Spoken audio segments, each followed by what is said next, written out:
Bonjour à tous, c'est un réel plaisir pour moi que de pouvoir m'adresser à vous à travers cette vidéo.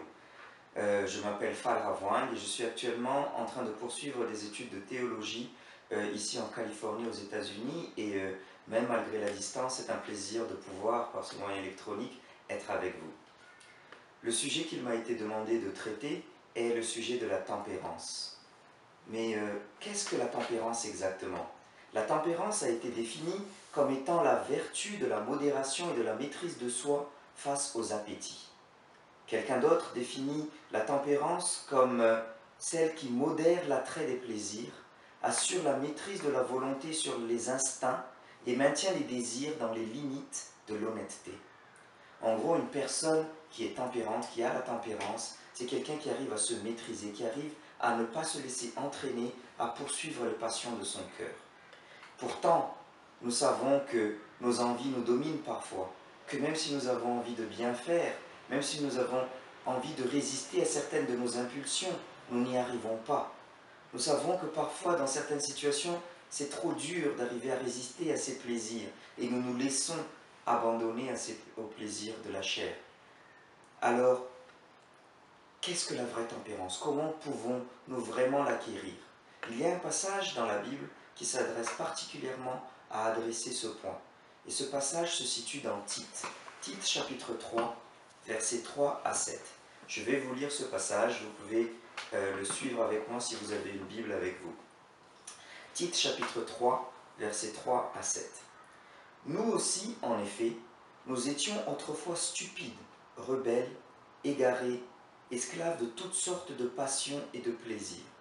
Nous vivions dans la méchanceté et dans l'envie. Nous étions odieux et nous nous détestions les uns les autres. Mais lorsque la bonté de Dieu notre Sauveur et son amour pour les hommes ont été révélés, il nous a sauvés. Il ne l'a pas fait à cause des actes de justice que nous aurions pu accomplir, mais conformément à sa compassion, à travers le bain de la nouvelle naissance et le renouvellement du Saint-Esprit, qu'il a déversé avec abondance sur nous par Jésus-Christ notre Sauveur. Ainsi, déclarés justes par sa grâce, nous sommes devenus ses héritiers, conformément à l'espérance de la vie éternelle.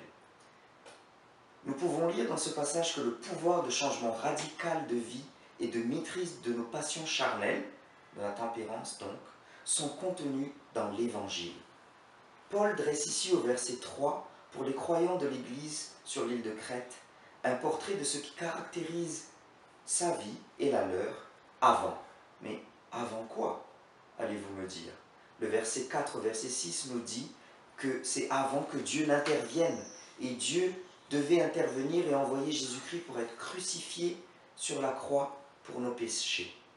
Un autre passage dans Romains 6, au verset 6 à 8 et au verset 11 particulièrement, nous dit que par l'acte de Jésus-Christ sur la croix, grâce à sa mort et par notre foi en lui, le péché n'a plus de pouvoir sur nous. Nous sommes libres, nous sommes libérés de l'emprise du péché. Un autre très beau verset que je souhaite vous lire se situe dans Ésaïe. Ésaïe chapitre 61, verset 1. Et ce verset dit « L'Esprit du Seigneur, de l'Éternel, est sur moi, parce que l'Éternel m'a consacré par onction pour annoncer de bonnes nouvelles aux pauvres. Il m'a envoyé pour guérir ceux qui ont le cœur brisé, pour proclamer aux déportés la liberté et aux prisonniers la délivrance. » La personne qui parle dans ce passage n'est autre que Jésus-Christ. Jésus-Christ libère ceux qui croient en lui du joug du péché. Et comme nous ne sommes plus sous l'emprise du péché, nous avons le pouvoir de changer. Nous ne sommes plus comme avant.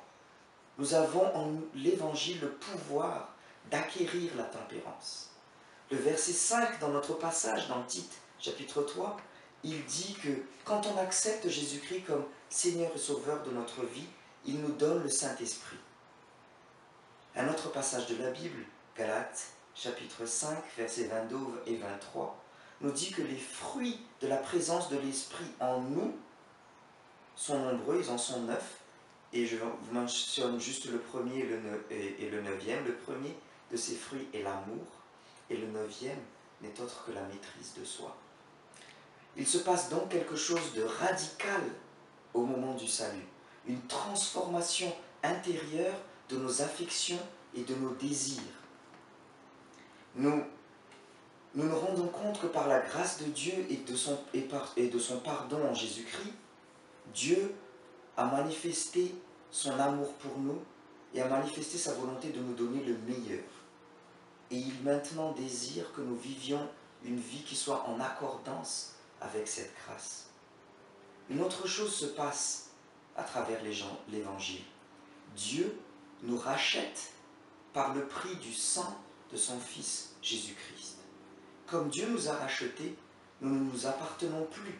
Nous lui appartenons entièrement. Notre corps, notre esprit, nos valeurs, notre cœur, nos passions, notre pensée lui appartiennent désormais. Il les a rachetés par le sang du Christ. Ainsi, il souhaite que toutes ces choses soient en conformité avec sa volonté.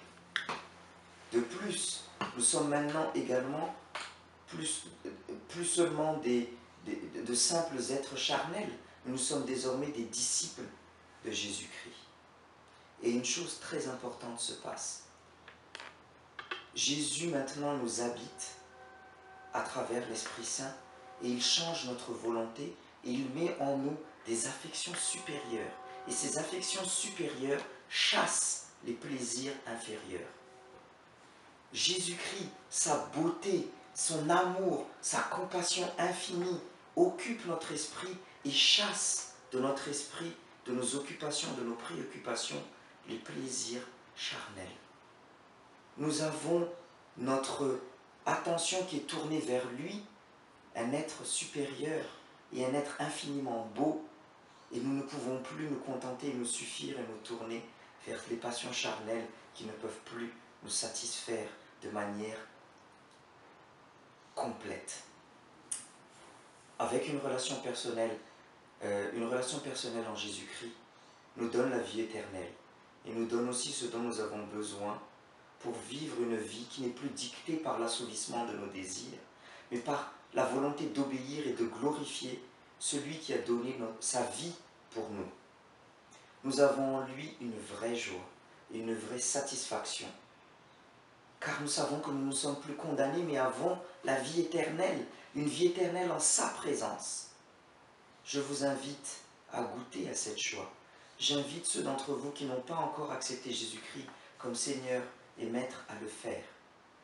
En lui, vous avez un Maître parfait, un Maître qui veut votre bonheur éternel et qui va vous guider, qui a promis d'être avec vous jour après jour pour vous conformer à son image, pour continuer le travail de sanctification qu'il a commencé en vous. La tempérance est l'un des fruits de cette nouvelle vie avec lui. Mais le vrai fruit, c'est cette transformation, c'est ce plaisir d'avoir une vie éternelle promise en sa présence. Je vous invite encore une fois à y goûter et j'espère que Dieu vous guidera dans votre choix de vie et vous aidera à venir vers lui. Dieu vous bénisse.